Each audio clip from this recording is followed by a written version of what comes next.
when we think about growing the brand, we have to think about all of our different audiences, our local fans, the Flying Faithful, our players, past, future and present, their impression of us. And then not only that, hopefully one day on a global scale, people knowing the name Flying Bison, at least national for now. I can be chill about it, but, creating that brand that, ideally one day will become synonymous with summer ball.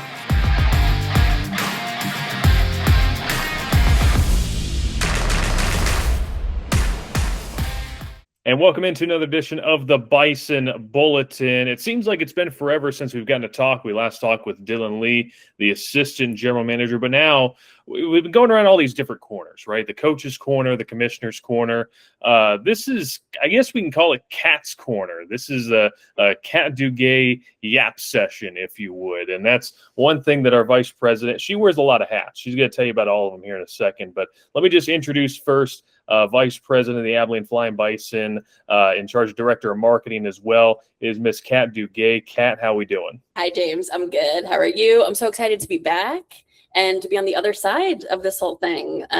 It's very exciting to be here. Yeah, I know. The last time you and I did something like this, you were asking me all the fun questions. So now I get to be on the side I'm more comfortable with, and we're getting to talk about a lot of things that are coming up with this season, and that's a big part of your role, not only the marketing side, not only the social media side, but just everything that we have for 2026. So before we get into all that, for those fans who don't know exactly who you are, kind of give us a brief description of what you do and who you are for the Abilene Flying Bison. For sure. So first of all, I am also happy to be on this side. I love to talk about myself, so I am ready to yap. But no, Cat Duguay, Vice President. John Stark, the President, has titled me also the Chief Brand Officer. No one else in the organization has a chief title. So I would say that I'm in charge of the whole thing.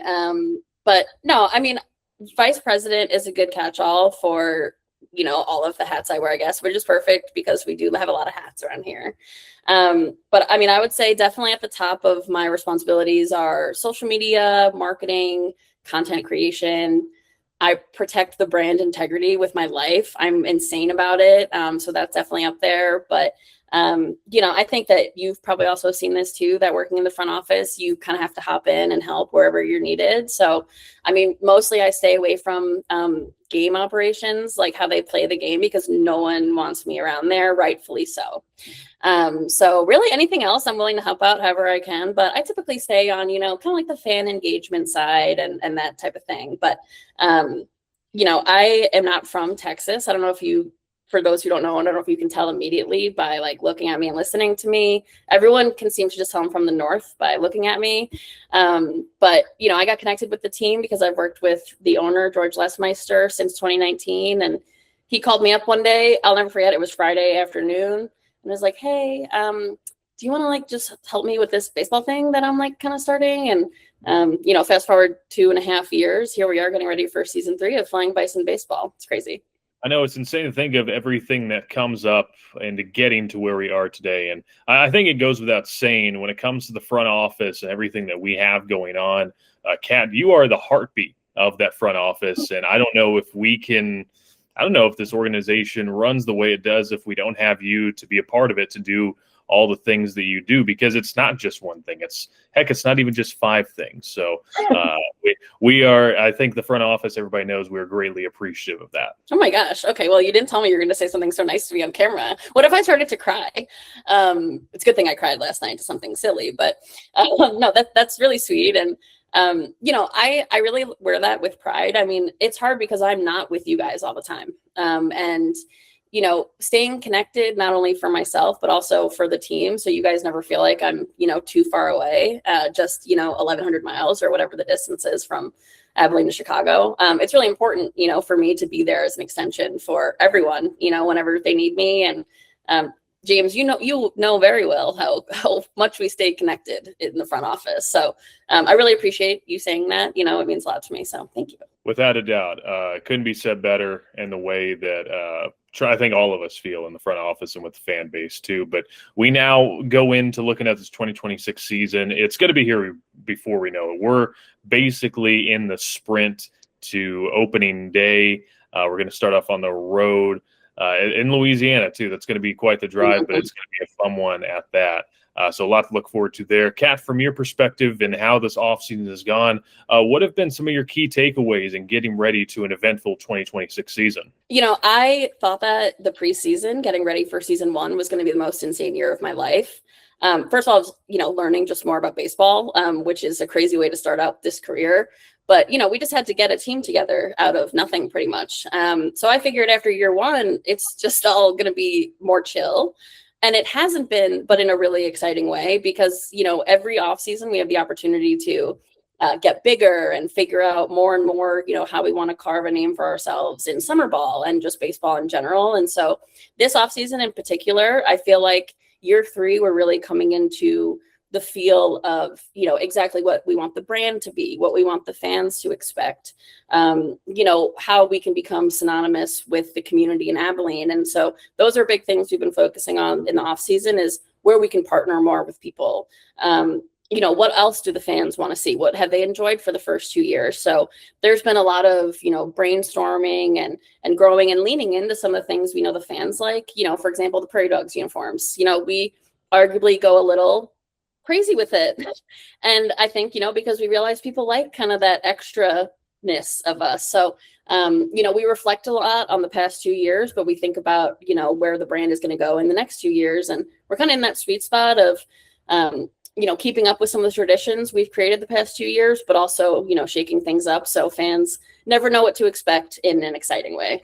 Yeah, I know. And one of the really cool things that you mentioned there is the ability to try and find a way to grow the best and the way that you can market the Flying Bison brand. Now, how is, I guess the best way to word this is, how do you continue to grow the Abilene Flying Bison brand and continue that upward trend? Because it's not just the misconception is minor league baseball. This is summer collegiate baseball, which is that shortened season during the summer. It's all about player development. It's all about growing within the community. How does that brand continue to grow? Yeah, that's a great question, because when you really think about it, we only play 2 months out of the 12 months of the year. So there's 10 months to keep people engaged and interested in Flying Bison baseball, while doing it genuinely and not seeming like we're trying to force, the brand down people's throats. And I think that's kind of a big thing we focused on in season 3 is, what do people want to see from us in the off season? What's important to them? When we think about growing the brand, we have to think about all of our different audiences, our local fans, the Flying Faithful, our players, past, future and present, their impression of us. And then not only that, hopefully one day on a global scale, people knowing the name Flying Bison, at least national for now. I can be chill about it, but creating that brand that, ideally one day will become synonymous with summer ball. So you have to figure out how to, kind of speak to those different audiences. It's not the hardest thing in the world. It's not the easiest. Everyone, you have to give different attention to the different groups and make sure you're, again, speaking to them in the language that they understand and that they engage with the best. And that's something too that over the past couple of years we've really honed in on, what social media platforms work best for us in terms of if we're trying to talk to local fans or, more of a national audience, et cetera. And then really just fine tuning the brand in terms of, our intellectual property, our colors, the way our logo is used. We want it out there as much as humanly possible. So, and I think, that I'm about, I want to drop flyers from a helicopter or something, I don't know, all over the world. I don't know. I mean, we have big dreams. And so I think too, when we're thinking about growing the brand, you have to think big, which can be scary. I mean, sometimes to think about the amount of eyes that are on us and could be on us in the future can be overwhelming. But, I just at least try to lead with the passion I have for the Bison as well as the passion I have for sports. And so far, I think it's gone okay.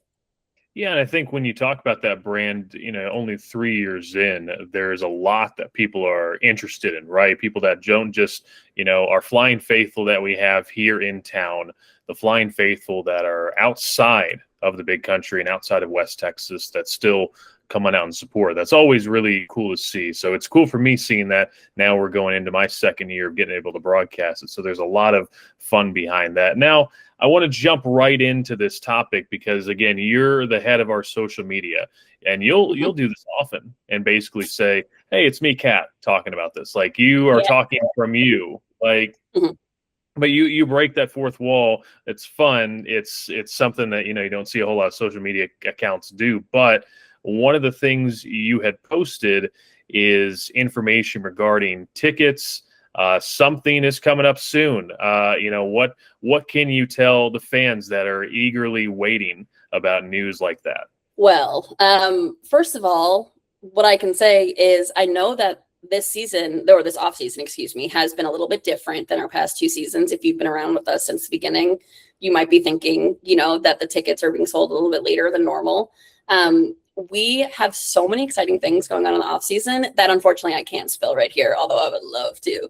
And before we have everything let out to the public, we just want to make sure that, every T is crossed and every I is dotted.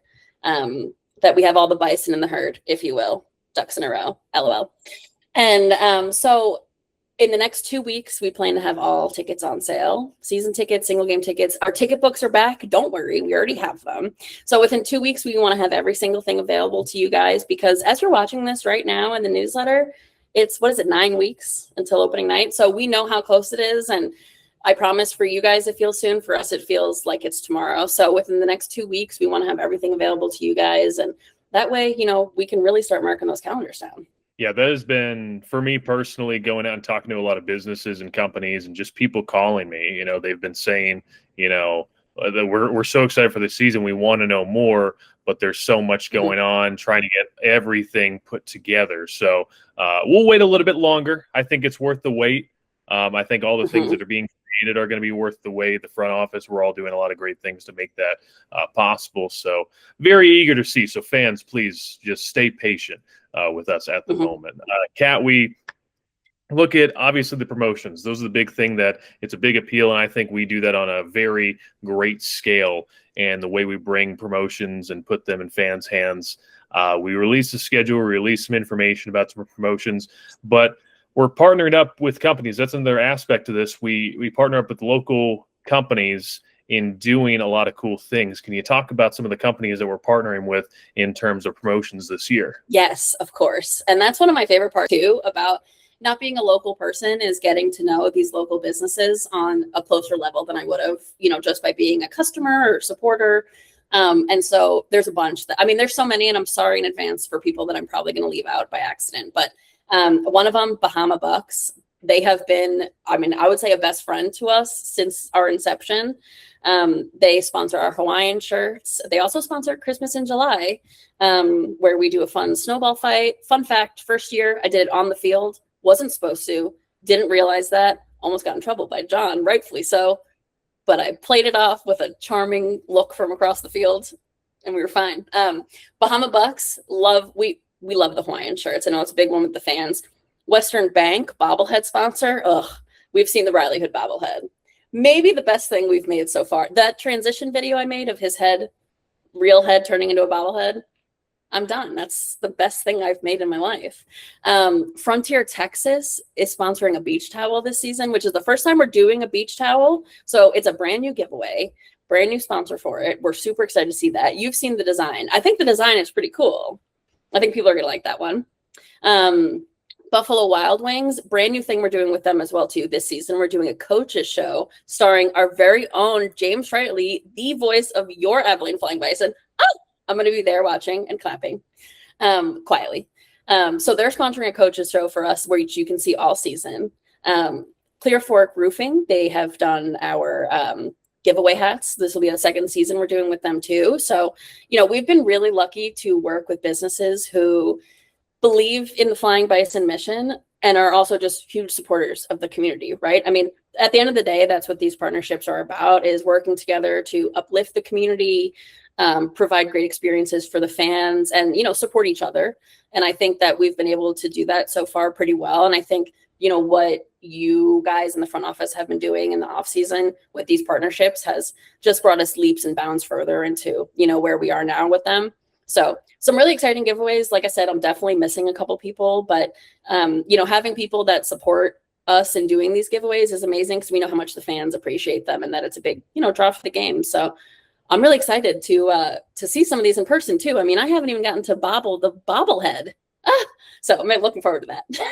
It's funny. We've been in the front office, and we do have the bobblehead prototypes in ready to go. And we just see them and like, oh my gosh, this is insane! How crazy this is. But fans will be lining up outside the gate, ready to make that happen and go and get their hands on one of those. Tons of great promotions, tons of great companies that we've partnered up with.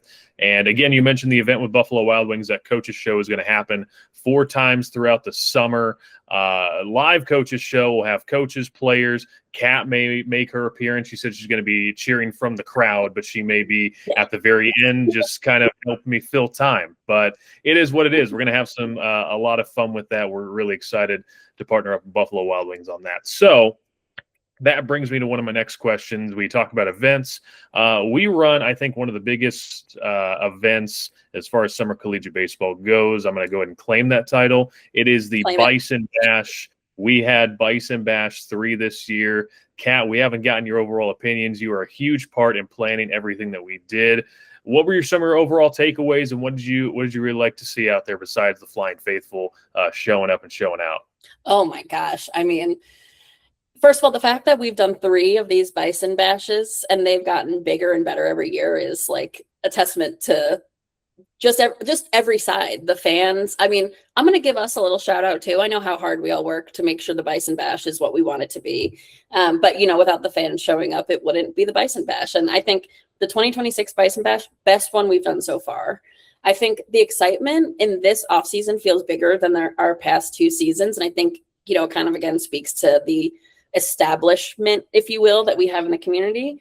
But I mean, there's still something so magical about seeing so many people in our stuff, and you'd think I'd be used to that at games, but having such a big group of people come together in February wearing Bison stuff, watching people listen to the presentation, which I know sounds so small and silly, but like watching the way people engage with us and them clapping, and it's so like I have chills right now. It's so embarrassing, but it's like it's the tangible outcome of our hard work, right? Is that people want to get up on a Saturday in February. I think it was nice out, but whatever. It was, that's the thing. It was beautiful out. People came, sat inside in a windowless room, not a knock on where we are. It just doesn't have any windows, but they come and sit inside and they listen to us. The season doesn't even start for a few months and they're so happy to be there and they miss us. And it's a reminder of, why we're doing what we're doing. And that's around the time things do start to get a little hairy, in the front office, because we're really hunkering down for the season. And to have people come out and show support like that is just like, it's so uplifting. This year, I mean, I loved having the vendors there, the vendors and partners that we have. I thought that was such a fun part of the Bison Bash. I'm looking forward to making that a mainstay. I love having the little like games and stuff like that. I'd like to have more next year. Not to be too somber, because I'm upset about this, but we got to have Wilson the Prairie Dog, who's our real life Prairie Dog mascot for the Prairie Dogs. He came to the Bison Bash and he passed away like 2 weeks later. So that was our like last event with him, and I think it's really nice that he could come. So I thought that was really sweet, and I love the people at Big Country Wildlife Rehab. They're just the best. We had the commissioner of our new league, the Texas Collegiate League, come hang out with us, John Wilson. It was amazing to have him there, and I just think that it's what we wanted from the beginning before the first Bison Bash was to eventually make it almost like some type of like summer baseball conference, almost convention, where it's just like huge. And one day we're in the convention center. And I feel like this year really felt like we're getting closer to that goal. And it was just a blast. And having you there for the first time too, I mean, I thought that was so much fun. And you and Stacey did a great job emceeing. And it's a hard event, long day. But by the end of it, it feels like I just had a great Christmas morning or something, So much positivity came from that event. Again, like you had mentioned, my first time getting to see what the Bison Bash was all about. The fans certainly showed up and showed out. They made it happen. They're the reason we do what we do. And when we talk about baseball being here in Abilene, it's deserved. I think these fans deserve a good product to go out and see. It's the affordable family fun entertainment, and that's kind of what we go after. And the fans kind of enjoy that. They get a chance to come on out and do something here in Abilene, where the age-old joke is there's nothing to do in Abilene. But I guess 3 years in, we say, hey, not anymore. You know, you have plenty to do here in the 325. That's right, 100%. And it's not going to stop. I mean, it's our biggest off-season event, but it's not our only one. We have one coming up in just about 2 weeks or less than 2 weeks for the Booster Club. And, you know, that's one of my favorite parts too, is getting to have these off-season events and getting to see people who you don't get to see. You know, we see them every single day for the summer, and then it's like, all right, well, I'll see you next season. No, that's too far away. So I love, you know, being able to catch up to with fans and people like that. Kat, I will leave you with this. You know, there's so many things that go on behind the scenes that we haven't been able to get into just yet, and I'm not going to try and twist your arm super hard to try and get those answers out of you. The fans will it'll be worth the wait, I can promise you. But I know you're always a big fan of a good teaser here and there. Leaving off this interview, what teaser or teasers can you give the fans to get ready for? Well, I'm going to show a couple things I haven't shown yet. Here is our Hawaiian shirt. Here is our towel mock-up. Thank you to Frontier Texas and Bahama Bucks. Another thing I just wanted to reveal I'm just excited about it. I haven't posted about it yet, is that our very own Aussie, Tom Chessel, is coming back this season to play with us for the second half of the season. Aussie is back, baby. Chessels, if you're watching this, hello, and we love you. So we're excited to have some players back that there's some more that we haven't announced yet. So that's coming up. As for any more surprises, I mean, maybe I'll drop something at the end of this video that you don't even know about, James. You might have to watch this interview to see what I tack in at the end, because I kind of think I just want to bamboozle everyone and throw something in here that we haven't talked about releasing. So I think I'm just going to go rogue and do that. I think I said I was going to be more of a menace this season. And I think this is how I'm going to start, by revealing something at the end. So if you're watching this right now, Flying Faithful, I know you are, just wait a little bit longer, because I'm going to throw something in the end here, and it's going to be fun. I don't know what it's going to be. I'm telling you, Cat's breaking news over here. Tom Chessel, outfielder for your Abilene Flying Bison in 2025, back for the 2026 season. This is super exciting news. Again, we have announced officially Ryan Beatty, now Tom Chessel. There's plenty of names that we haven't even talked about yet that we expect to see back. We expect to make their Flying Bison debut this year. But just all the fun stuff. And apparently Cat's going to go rogue at the end of this video. So we will have to wait and see what in the heck that even means. I have no clue. I'm kind of worried, but I'm also excited at the same time. Cat, Cat's always a pleasure getting to talk to you, getting to see kind of behind the scenes of what you do and all the stuff that you come up with. I know I already said it at the front, but at the back end here, just so thankful for everything that you do for this organization. Thank you so much, James. You know how much I love working with you and with all of the front office and the fans, and I'm just so appreciative. And I will literally talk any single time you need me, just to grab me and we will yap. So thank you for having me at Cat's Yappin' Corner, and I'm excited to come back next time. And thank you to everyone who supports us and watches these and has been along for the ride, whether you just joined today for the first time or you started with us back in end of 2023. Thank you so much for being here.